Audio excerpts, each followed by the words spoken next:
বন্ধুরা, এই খবরটা দেখুন আজকের আনন্দবাজার পত্রিকায়। ওবিসি সংক্রান্ত যে সিদ্ধান্ত মন্ত্রিসভায় গৃহীত হয়েছে, যেখানে বলা হয়েছে যে সংরক্ষণ 7% থেকে 17% হয়ে গেল পুরোপুরিভাবে, সেইটা বিধানসভায় কবে পেশ হতে চলেছে সেটা আনন্দবাজারে পরিষ্কার বলা হয়েছে।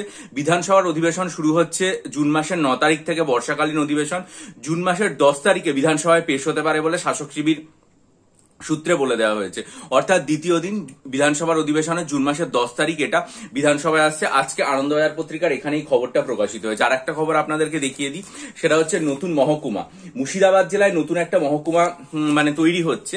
আর যেদিনকে ওবিসি সংক্রান্ত ব্যাপারটা বিধানসভায় অনুমোদিত হয়, সেদিনই এখানে বলা হয়েছে 336টা পোস্ট বিভিন্ন দপ্তরে তৈরি করার প্রস্তাবে ছাড়পত্র দেওয়া হয়েছে। স্বরাষ্ট্র, অর্থ, স্বাস্থ্য, আইন, পুর দপ্তরে নতুন পোস্ট তৈরি করা হবে এবং শূন্যপদ পূরণ করা হবে। মন্ত্রিসভায় সিদ্ধান্ত নেওয়া হয়েছে যে 336টা মতো বিভিন্ন পোস্ট তৈরি করা, সেই প্রস্তাবে ছাড়পত্র দেওয়া হয়েছে। স্বরাষ্ট্র, স্বাস্থ্য, অর্থ, আইন, পুর দপ্তরে নতুন পোস্ট তৈরি হবে এবং বাকি শূন্যপদও পূরণ করা হবে। এবার দেখা যাক এই সংক্রান্ত বিজ্ঞপ্তি কবে আসে।